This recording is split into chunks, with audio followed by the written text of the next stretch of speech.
మేము గత ఎన్నికల్లో ఓడిపోయేవాళ్ళం. సరే సరే ఓకే, ఇలాంటి రాజకీయాలు చేసేటువంటి పద్ధతి మంచిదే కాదు. మంచిదే మంచిదే అలా చెయ్యొద్దని వైఎస్ఆర్ కాంగ్రెస్ పార్టీ చేస్తుంది. సార్, అలా చెయ్యొద్దని అందరూ మాట్లాడేదండి. అధికారంలోకి ఏదో ఒక విధంగా సార్ అలా చెయ్యొద్దని అందరూ చెప్పేదండి. విధానపరంగా ప్రశ్నించండి, ఎవరో కాదంటారు. తులసిరెడ్డి గారు ప్లీజ్. విధాన పరంగా వాళ్ళు మాట్లాడినటువంటి వాటికి సార్ వాళ్ళు అదే సార్ నేను అనేది, కుల రాజకీయాలు ఎవరో చేయొద్దు అంటున్నారు. మీ హయామా ఆయామా అని కాదు. ఇప్పుడు ఎలాగో 29కి హెబియస్ కార్పస్ పిటిషన్ మీద ఏదో ఒకటి తెలియాలి కదా.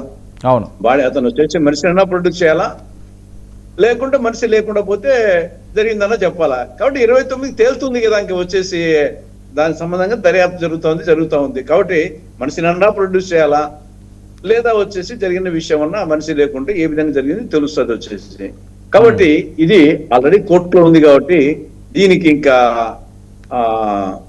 పెద్ద డిస్కషన్ అనవసరం అని చెప్పేసి నా అభిప్రాయం. లాకప్ డెత్ జరగకూడదు, జరిగింది, దాని మీద కోర్టు సీరియస్ గా ఉంది. కాబట్టి 29 డేట్ కూడా త్వరలోనే ఉంది కాబట్టి తెలుస్తుంది. కాబట్టి ఇంకా దీని గురించి రాజకీయంగా ఏ ప్రభుత్వ హయాం జరిగినా తప్పే. ఈవెన్ కాంగ్రెస్ ప్రభుత్వ హయాంలో లాకప్ జరిగినా తప్పే, టీడీపీ హయాంలో కానీ వైకాపా కానీ ఎవరి హయాంలో జరగకూడదు. జరిగినప్పుడు దాని కారకుల మీద యాక్షన్ తీసుకోవాల్సిందే. ఇప్పుడు రేపు వచ్చేసి యాక్షన్ జరుగుతుంది, ఆల్రెడీ స్టార్ట్ అయింది, అది ఇంకా ప్రూవ్ అయిన తర్వాత యాక్షన్ అవుతుంది. కాబట్టి రెండవది వచ్చేసి కాపు కులం సంబంధించి నేను అనేక సందర్భాల్లో చెప్పాను. మహాకవి వేమన 400 సంవత్సరాల క్రితమే రెండు చిన్న పద్యాల్లో కులము గలవారు, గోత్రంబు కలవారు, విద్య చేత విర్రవీగువారు, పసిడి కల్గువాని బానిస కొడుకులు ఇష్టదాభిరామ విండ్రవేమ. కులము లేనివాడు కలిమిచే వెలయును, కలిమి లేని నాడు కులము దిగును, కులము కన్న ఎన్న కలిమి ప్రధానంబు విశ్వదాభిరామ విండ్రవేమని అందరికీ అర్థమయ్యే రీతిలో 400 సంవత్సరాల క్రితమే ఈ కులపిచ్చింగా ఎక్కువగా ఉన్న రోజుల్లోనే చెప్పాడు. గురజాడేమన్నాడు, మంచి చెడ్డలు రెండు కులములే, మంచి అన్నది మాలైతే మాల నేను అవుతానన్నాడు. కాబట్టి ఫైనల్ గా వచ్చేసి మంచి చెడ్డ మానవత్వం అనేది మనము ఇంకా చెప్పాలంటే బ్లడ్ గ్రూప్స్ ప్రకారంగా డివిజన్ చేసుకోవచ్చు. A+, A-, B+, B-, AB+, AB-, O+, O- అని.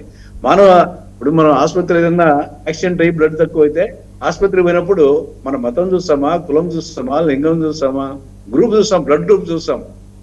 అది ఏ గ్రూపా, బి గ్రూపా, ఓ గ్రూప్ అయితే ఎవరికైనా ఇవ్వచ్చు. కాబట్టి ఇది చిన్న విషయాన్ని మన 3 తరాల ముందు మన వంశవృక్షమే మనకు తెలియదు. మేము అబ్బా అంటాం ఇక్కడ, మా అబ్బా నాయన పేరు నాకు తెలియదు. మా అబ్బా పేరే నాకు తెలుసు, మా నాయన పేరు, మా అబ్బా పేరు, మా అబ్బా నాయన పేరు కూడా నాకు తెలియదు. ఇంకా మా అబ్బా నాయనే తెలియనప్పుడు ఆయన కులం ఏమిది నాది?